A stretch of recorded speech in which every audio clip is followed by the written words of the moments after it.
Hey, Annie, I have lots of apprehension or nerves about going out into the wild after the alcohol experiment.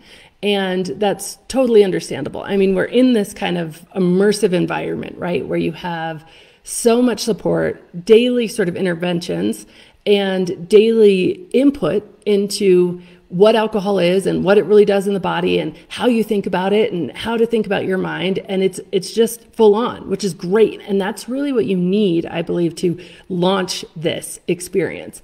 But it doesn't have to end there. Here's the reality, is that if you do this one thing, you can be really successful pretty much anywhere.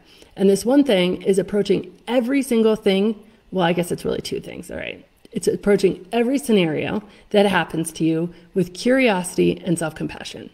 And when that happens, you're going to be successful eventually because you're always going to be going toward what you really want without judging yourselves. Where we really get in trouble is when we do something that we maybe don't want to do, and then we just lay on the judgment and say, forget that, well, that wasn't worth it anyway.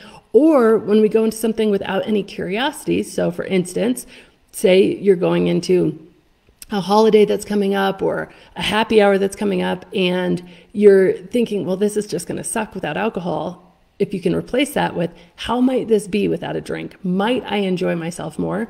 I don't know if I will. I might not. I might be miserable, but I don't know. And that's the reality. So I'm going to allow whatever my experience to be. And that's going to be good enough. And that's going to be okay. It's amazing how much you will surprise yourself over and over and over. So show up with curiosity and with a lot of self-compassion.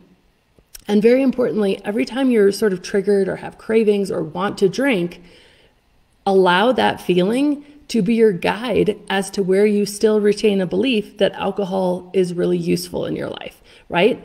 And then make your decision, whatever decision that is. There's no wrong or right decision here. We really want to focus on how we feel rather than what we're doing, but allow that to be a guide, because here's the reality is that in society in general, you're going to be bombarded with stuff from every single direction about alcohol being beneficial, about it being useful, all of this stuff. And all of those things, if you take the time to even in the moment write it down so you can come back to it later and think it through logically, it will let go of its hold on you.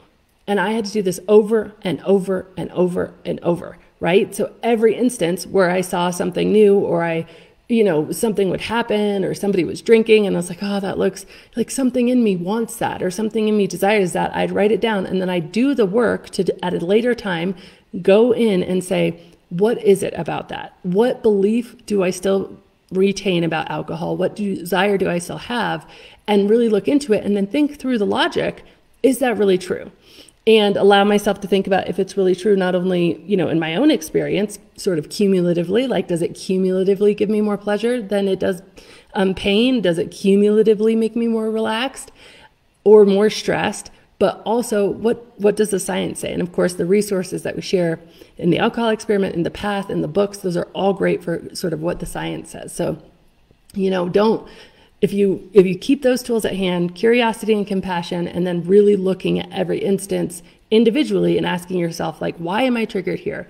We're so tempted to just run away from our triggers, run away from our cravings because they don't feel comfortable. But if we look into them and really unpack them, we can really solve things over and over and over. So it's amazing. Great question.